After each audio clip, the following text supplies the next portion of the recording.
NBA fans, welcome to the channel. If you're brand new, hit the subscribe button because I'm going to be putting out a lot of content for this week, next week, just from here on out. I'm trying to get to 1,000 subscribers by the end of the year.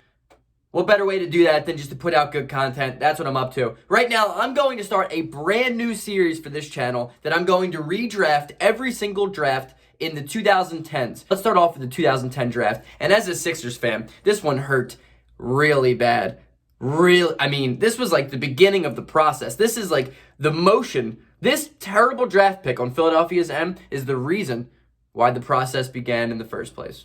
And now, the 2010 draft was pretty shitty. I'm going to be the first one to tell you that. A lot of the guys you probably don't know because I had to be like, oh yeah, that guy. That being said, I'm only going to redraft the lottery selections. I'm not going to waste your time on the 43rd pick in the second round. I'm not doing that, all right? And I'm not really going to do the whole first round either. I'm just going to do the lottery selections. And as you guys know, the 2010 draft had one prospect that was the clear-cut number one pick in the draft. That was John Wall, and he was drafted number one to Washington. The Sixers had the number two pick. And thank God we took the greatest player of all time, Evan Turner, college basketball player of the year that year. I hate that man. He sucks and he sounds like E.T. And his nickname is E.T. because he looks like an alien. Derrick Favors went to the New Jersey Nets in 2010 at 3, while Wesley Johnson, Wesley Johnson went 4th from Syracuse. He was nice in college. High upside guy that just ended up sucking. Big Boogie DeMarcus Cousins went number 5 to Sacramento. As you guys know, that ended up being pretty much of a steal. Ekpe Udoh at 6 to Golden State. Greg Monroe, my man, my fellow Greg. Not a lot of us, so we have to stand up for each other. Greg Monroe to 7 at Detroit. Underrated career, to be honest with you. Al-Farouq Amino went to the Los Angeles Clippers at 8. Gordon Hayward to the Utah Jazz at 9. Paul George, PG-13 went 10. To Indiana, who originally was PG-24 to Indiana at 10. Cole Aldridge, good God almighty, does that man suck at basketball, to Oklahoma City at 11 from Kansas. Xavier Henry, remember that guy? Yeah, most of us don't. He also went to Kansas, and he went to Memphis at 12. Ed Davis to the Toronto Raptors, which surprised me. I didn't even remember Toronto drafted him, but he went 13. And to round out the lottery, Patrick Patterson to the Houston Rockets at 14, which made 3 Kentucky players drafted in the first 14 and 2 Kansas players in the first 14. So there you go. Now I'm putting my general manager cap on and I'm going to redraft the top 14 selections for the teams, okay? There are some guys who are going to be in here that weren't in the top 14. There's going to be guys from the second round who I'm going to have in the 14. With the number 1 pick in the brand new universe 2010 NBA draft, the Washington Wizards select none other than Paul George. He's a 6-time All-Star. He's a 5-time All-NBA player, 4-time All-Defense. His career averages are 20.1 points per game, 6.4 rebounds per game, 3.4 assists a game. He's having a career season as well. Paul George, the further his career goes along compared to everyone else on this injury-riddled draft class, Paul George is the clear-cut number 1 selection for the Washington Wizards. Hey, Bradley Beal finally gets some help. Number 2 to the Philadelphia 76ers. Thank God, not Evan Turner. The Sixers select John Wall from Kentucky, the 5-time All-Star, 19 points per game, 9.2 assists, 4.3 rebounds, and almost 2 steals per game. John Wall is one of the best defending guards I've seen in my lifetime. Before injuries kind of riddled his career a little bit, he was one of the best players in the league. John Wall is still a good player, and his explosiveness is almost where it used to be at, which is incredible. Good for John Wall. I want nothing but success for this man. He is a Philadelphia 76er. That makes DeMarcus Cousins the easy selection for the then New Jersey Nets. The Nets get a 4-time All-Star, a 4-time All-NBA player, 21 points per game on the career, almost 11 rebounds and 3.2 assists. DeMarcus Cousins, before his injury, was one of the most dominant players in the game for Sacramento. He was an unstoppable force offensively. The fact that he only was a 4-time All-Star is kind of crazy to me because of how good and dominant DeMarcus Cousins was. He put up some of the best performances I've ever seen, and he did it by himself. There was nobody on his Kings teams that gave him anything close to help. DeMarcus Cousins gets the 3rd pick this year to the New Jersey Nets. With the number 4th pick in the draft, the Minnesota Timberwolves select Gordon Hayward. Kind of crazy when you're looking at the top 4 picks that every single one of them has had a really, really bad injury so far in their career. Number 4, Gordon Hayward is a 1-time All-Star. He averages 15.6 points per game, over 4 rebounds, and over 3.5 assists per game in his career. Gordon Hayward is an underrated player. Boston just never really had the ability to utilize him correctly. Gordon Hayward was a stud for the Jazz, and he's becoming, again, a stud for the Charlotte Hornets this year, averaging around 23 a game. Gordon Hayward comes in at 4th because of how consistent he's been and how he is still extremely talented. Despite everything that's happened to him in his career, despite being made of glass, Gordon Hayward comes in at 4th to help the Minnesota Timberwolves. Number 5 comes in. It really, really drops off after the first 4 picks. But number 5, the Sacramento Kings select Eric Bledsoe. He's kind of an underrated player, I think, in his career. He gets a lot of shit for not being able to shoot and being a terrible playoff performer recently. But Eric Bledsoe is a 2-time all-defensive player. He's a 14.2 points per game for his career score, 4 rebounds a game, and almost 5 assists a game in his career. Eric Bledsoe is a very good two-way player. I hope he's going to have a better season towards the end of the year this year. Now on the New Orleans Pelicans, probably not going to find himself in the playoffs. Maybe that's just what's best for him at this point. But Eric Bledsoe is an underrated guard.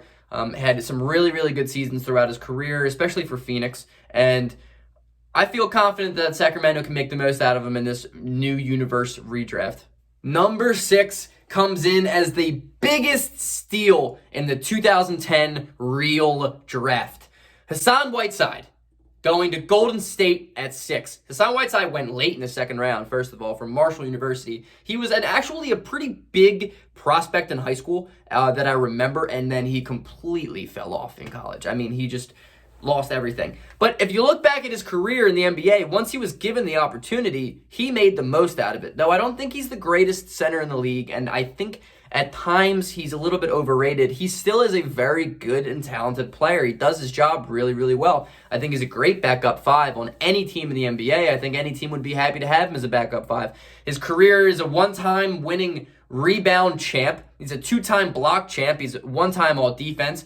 13.5 points per game on his career, 11.5 rebounds per game, almost an assist, and 2.5 blocks per game for his career. That's a double-double guy. Double-double guy that they grabbed late in the 2nd round that now, in the real-life redraft, the fake brand-new universe redraft, is going in at number 6 to Golden State. Now, if you remember, I mentioned after the first 4 picks, it goes downhill pretty quickly. Well, after the first 6 picks, it really, really goes down quickly. This draft just wasn't very good. And though there are some really good players that came from it, those guys got crushed by injury in their own careers, respectfully. And unfortunately, we never got to see them really maintain their peak level at the highest level, you know? Which helps me get into diving in number 7, Derrick Favors. Originally the number 2 pick in... Originally a top 5 pick in the real draft, Derrick Favors is going to come in at 7, which is still pretty crazy given that he's been pretty average his entire career. He doesn't have any real accolades, and his 11.4 points per game on 7.4 rebounds per game for his career is okay, but it's nothing to write home about. He's having an okay season for the Utah Jazz, and I like Derrick Favors as a backup center, but that's not number 7 pick worthy. Number 8, the Los Angeles Clippers. Instead of drafting Al-Farouq Aminu, they grabbed Greg, my man, Monroe. I don't really like Greg Monroe that much. I just like his name. And when he was on the Sixers, I pretty much hated the guy because of how bad he was. But Greg Monroe had a pretty decent career. Though I don't have him above Derrick Favors, even though I think he's a better career player than Derrick Favors. Derrick Favors' longevity has been a little bit better. He's adapted to the game a little bit better than Greg Monroe. Greg Monroe is now out of the league because of the way he just legitimately could not adapt to modern NBA basketball. I think Greg Monroe would have been a legitimate all-star, a consistent all-star in the 90s, however. He averaged 13 plus points per game on his career with 8.3 rebounds a game. Greg Monroe is a pretty good interior big man, and he had some pretty fantastic seasons for the Detroit Pistons. It's just the shame that the NBA adapted and he couldn't keep along.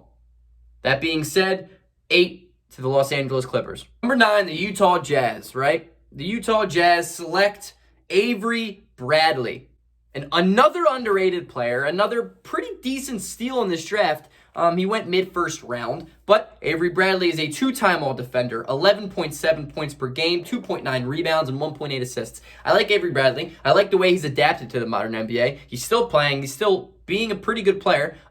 Avery Bradley is an interesting guy. He can shoot the ball pretty well. He's had decent years in his career where he's shown the ability to score and really contribute, but he's been consistently really good on the defensive end his whole career. He's made a knack out of the 3-and-D type of prototype, and he's done a really good job of it. Avery Bradley comes in going to the Utah Jazz at number 9. With the 10th pick in the draft, it's a shame the Indiana Pacers have to settle with Evan Turner. Evan Turner was originally the number 2 pick in the draft. He was College Basketball Player of the Year, but his game never translated to the NBA, and I think if you would ask anybody in the NBA if they're surprised, scouts, analytics, everything, they're going to say no. The man was never really a good shooter. Defensively, he was okay, but in college, he kind of just outplayed everyone hustle-wise and mid-range scoring-wise. And as you know, the way he came into the NBA, that's just not the way of basketball anymore. Mid-range jump shots is not the way it is anymore. If you can't shoot from the outside and you're trying to be an offensive player, it's not going to work out. That's exactly what it is with Evan Turner. Though he's still coming in at 10, he's put together a decent career stat line of almost 10 points per game, 4.6 rebounds, and 3.7 assists. He had a season with Philadelphia that I'm pretty sure he averaged like 19 a game. He's not a bad player, but definitely not good either. At number 11, this may be something of a personal preference, but the Oklahoma City Thunder select Nemanja Bjelica, who's averaging 8 points per game, 4.7 rebounds, and almost 2 assists a game for his career. And I know you're going to be looking at his statistics, and I know right now on the screen is everything that he's done in his career, and it doesn't really add up. And it's like, why would you take this guy where he hasn't been playing as long, he hasn't been as good as other players in front and behind him? My thing is his game is better now than it was when he was drafted. The way that his NBA career has panned out, after being an overseas stash for such a long time, I think Nemanja Bjelica, his range and his game is very valuable nowadays. It's more valuable than the way Evan Turner would play, Greg Monroe, Derrick Favors, Hassan Whiteside even, maybe even Eric Bledsoe. Probably not, but you get my point. Nemanja Bjelica is a valuable player to a team. He's having a poor season right now shooting it from 3, but he is still a really good shooter, and he stretches the floor out as a 4. I mean, defensively, he could probably improve, obviously, but you don't really ask defense from that type of guy. You ask him to go out there, stretch the floor out for your 1 and your 2, and Bjelica will hit shots for you when he's open.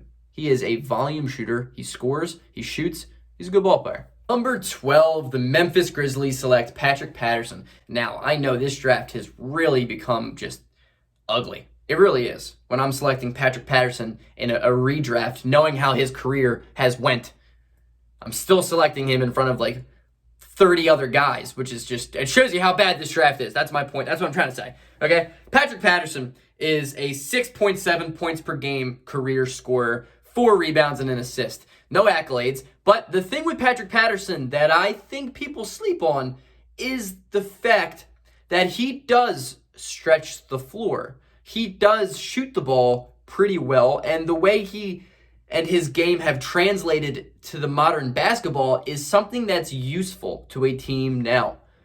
He is a useful player in the NBA to this day, and I think for that reason, for his longevity, for the way his game translates, that still makes him a lottery selection. 13th selection comes into a guy you may have never even heard of, which is crazy because he's a lottery selection in a new universe redraft. Larry Sanders to the Toronto Raptors. Only the OGs remember Larry Sanders and the dominance that man had on the defensive end. He is a 6.4 points per game scorer, 5.7 rebounds, 0.7 assists, and almost 2 blocks a game. He had a season where he had 2.8 blocks. Larry Sanders was a pretty dominant interior defender before, legal troubles and everything that went on in his outside life. And I think if given an opportunity to go back in time and make sure he behaves, Larry Sanders would probably do it. The man was rocking rec specs. The guy was cool on the court. When he wasn't doing shit that got him in trouble off the court, Larry Sanders was a valuable player to have. And the Toronto Raptors need a 5, especially nowadays. But there you go. Somebody that can really shut down Joel Embiid. Or try. Probably wouldn't succeed, but you get it. The last pick in my New Universe 2010 redraft for the lottery, the Houston Rockets select Ed Davis. Wow. If you're still watching at this point, thank you, because some of these guys are just garbage. Just bona fide scrubs, right? Ed Davis is a career 6.2 points per game, 6.6 rebounds a game, and less than an assist a game for his career. Ed Davis, though, isn't really terrible. That's the thing. Ed Davis is having a terrible season. I'll be the first one to admit that. But Ed Davis is somebody that can come off the bench and give you energy and give you rebounding. And he's kind of like a modern day poor man's Dwight Howard as the Sixers. I'm not really trying to compare the two. But as a Sixers fan, that's the first thing that comes to my head. It's the ability to come off the bench, give you 9, 10 rebounds in 25 minutes, 20 minutes, not really score a lot, not really be efficient offensively, but give you hustle, give you energy, and coming from a guy who's almost 7 feet tall, I think that's still valuable today in the NBA. Backup big men are more important than I think fans would like to realize. 14, the Houston Rockets select Ed Davis, and that caps off my 2010 NBA Lottery redraft. Thank you for watching. I hope you guys enjoyed. Please like and subscribe. I'll see you guys later.